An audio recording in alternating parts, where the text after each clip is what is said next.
I really made sure that I have a good culture of really good people with good values. And I always say, this is a family. I always tell them, this is my second family. This office, as small as it is, it's a family. And we're all gonna work together for one goal.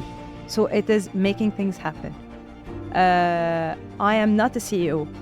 I am not a founder. I am just like anyone else. I wanna make things happen. So just be with me on that same journey. Well, but I do agree to a certain point when it comes to the new leadership skills, and to the new models of leaderships.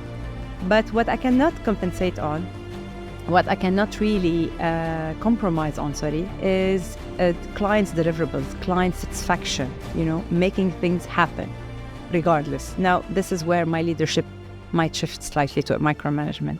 I need to make things happen, and at any point. Do you know that you can be a reason for changing people's life from this channel? Probably you will ask me how. I will tell you how. My name is Ahmed Khaled, and I am the host of this Unleash podcast. We speak mainly around personal development and entrepreneurship.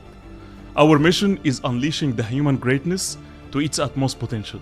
And this is by interviewing CEOs, entrepreneurs, and coaches physically in Dubai to extract their wisdom and change your life. Now, can I ask you to do me 2 favors? Firstly, can you hit the subscribe button? It helps this channel to grow more than you expect.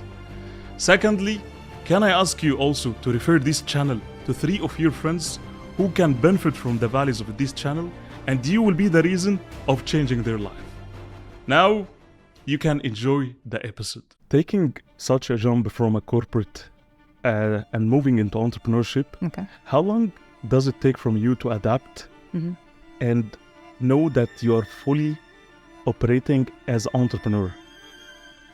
Well, yeah, it's not an easy thing, honestly, to really move from a very well-structured corporations, from a very well-defined systems into the unknown. I'm very used to be, as I mentioned, very systematic. We have all the systems that are needed, all the technologies. There is something that I don't have to worry about rent. I don't have to worry about P&L. I don't have to worry about cash flow. I don't have to worry about any of those. This is none of my business, literally. I have a very detailed scope of work. I do it, and this is it. Now, how did I adapt? Moving forward on the other side, I'm the coffee boy. I am the CFO.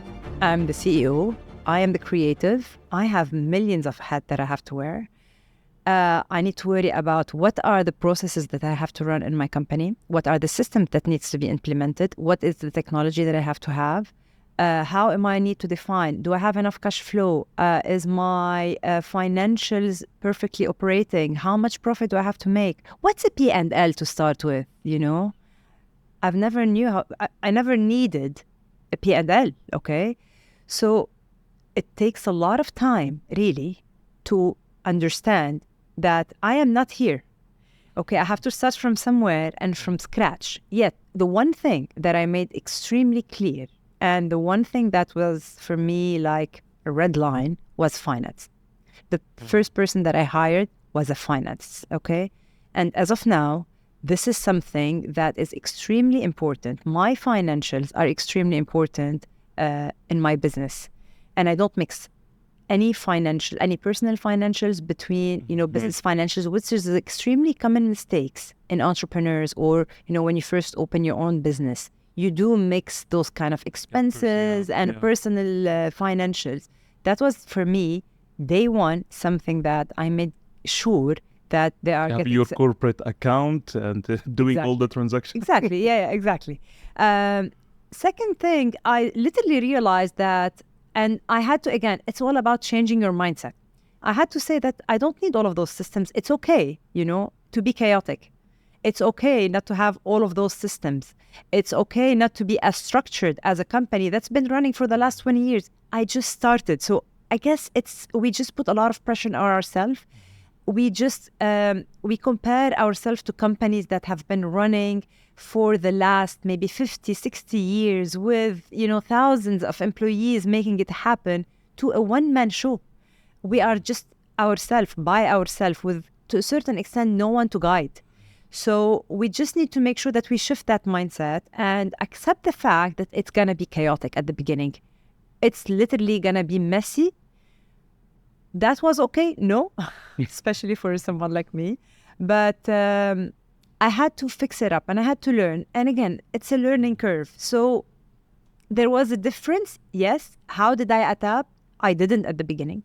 It just took me a while to make sure that things are going to take time and things are going to take their own. You don't have to have everything figured out at the beginning. And no, I don't have to be systematic and have all the processes in place at the beginning. Not at all. Sometimes I believe that most entrepreneurs, they over-expect a lot of things from themselves, right? And at the same time, also the continuity of their business. Yeah. And they maybe reach to a point where burnout happens and they lose everything. How did you balance between those two sides? Not over-expecting a lot of things from yourself, keep yourself moving, while not reaching to this burnout. Well, no, I did reach burnout a lot, many times. But that's normal. That's part of the journey. Again, to really go to a place where you're literally done. It is part of the journey. Did you reflect what was the reason? There are so many reasons. Again, making it happen, fear of failing, am I going to sustain? Opening a business is the easiest thing ever. As one of my mentors once told me, it is sustaining the business that is really going to make a difference. I can open a company in 24 hours right now in UAE. Now, am I going to be able to sustain a business? That's another story. And that have a different dimensions, and it has lots of up and down, and you burn yourself out throughout the way many times. It's just about picking yourself up fast, Expecting from myself, yes, I expect a lot from myself. Actually, I am very harsh on myself. Like literally, I might bully even myself, at some point, really, because I always want everything to be perfect, to roll perfectly, while at the same time, I have, and I'm learning a lot lately, self-compassion. I'm very compassionate towards people. It's self-compassion that, lately I'm really working on myself to develop that skill of empathy, self-empathy. So expectations from people, well, and again, at this point as well, especially when you open your own business, you have a list of people that you really want to target and you really want to focus on. Those are the people that are going to help me, etc. You have a list, kind of. Well, you end up that a lot of people, to a certain extent, either fail you or disappoint you, and you get disappointed throughout the way. The thing is that lately, it's about, again, and it's a journey, and you learn a lot through it. How much does it affect you? I know.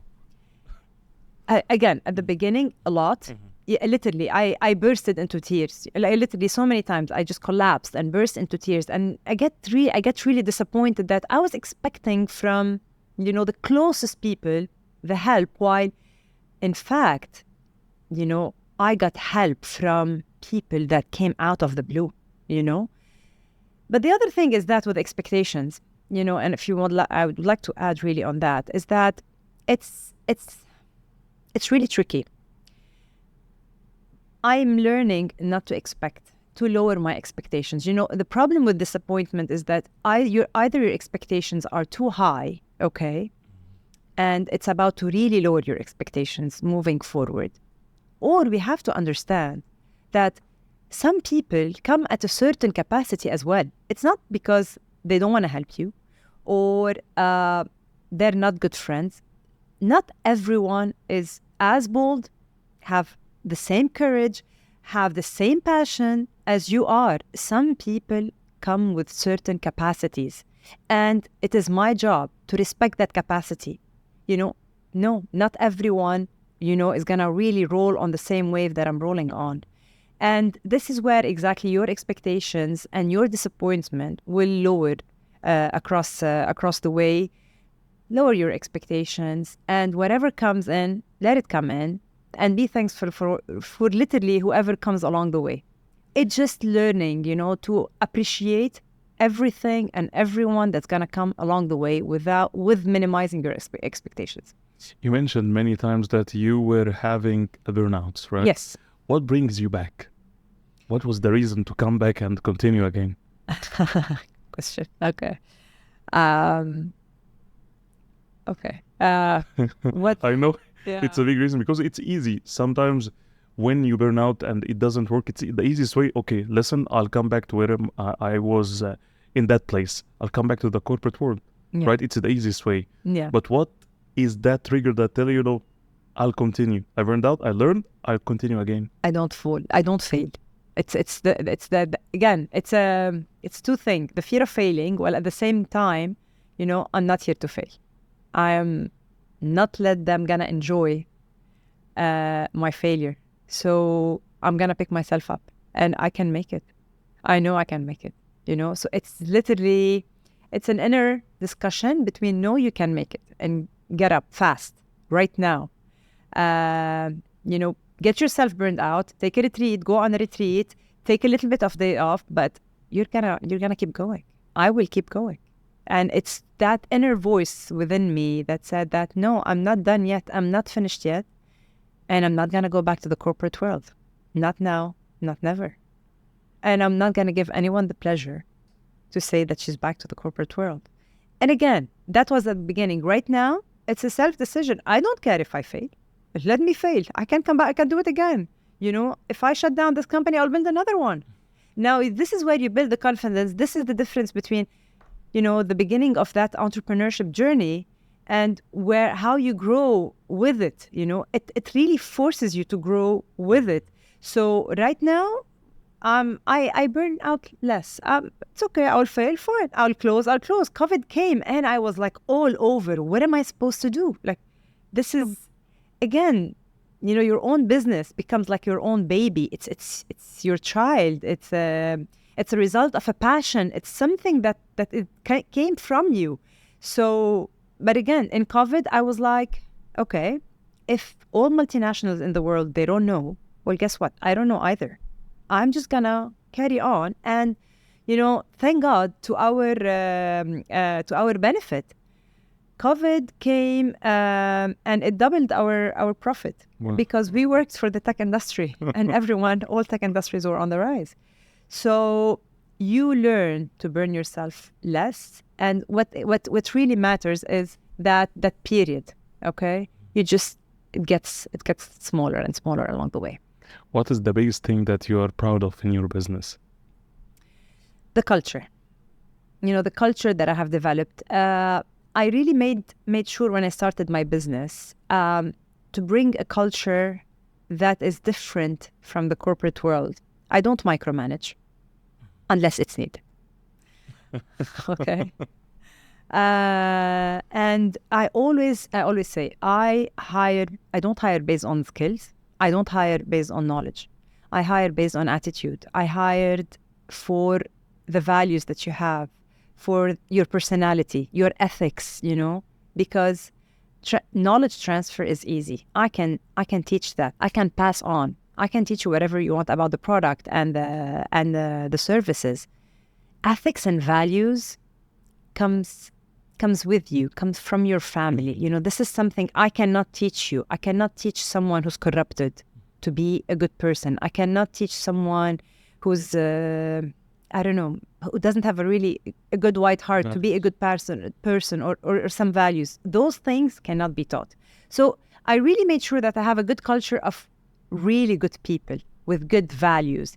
And I always say, this is a family. I always tell them, this is my second family. This office, as small as it is, it's a family. And we're all going to work together for one goal.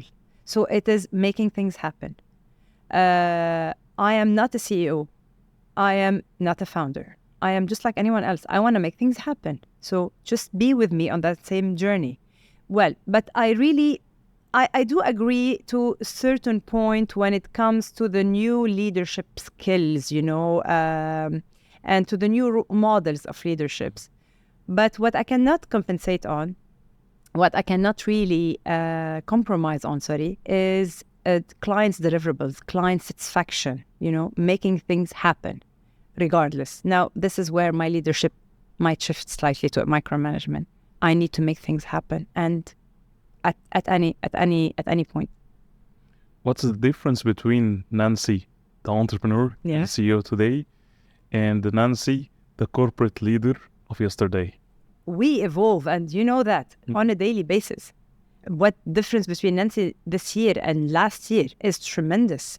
So what's the difference between that Nancy and this Nancy? That Nancy, and I'm so proud of the Nancy that I was in the corporate field. The corporate field shaped me, shaped who I am, gave me that soft skills. I learned a lot, and everyone who knows me know how much I love to learn from people, I just give me more, I get so excited, teach me more. So that Nancy, actually Nancy now is the result of all the effort that the previous Nancy, did, is all the soft skills that I have learned, all the curiosity that I had to really make it happen, all the successes as well. So what is the difference? As I told you, there is no difference. You just keep on growing. And the moment you stop growing in the entrepreneurship world, I guess the moment you start going down the hill. It's an ongoing learning experience. It's an ongoing self-development. I am more self-aware though. As I told you, I'm applying more self-compassion and empathy. I am more flexible and agile and less perfectionist, which is okay, and cooler, not much. Some people might call me short-wired. I'm not short-wired. I'm passionate, and usually passionate people, they have those ups and downs, Normal. because either you are extremely passionate or you're not. So either you're super interested or you're not. So again, it's a learning curve. It's a daily self-development. That's it. Unleash is the bridge between my purpose and my mission.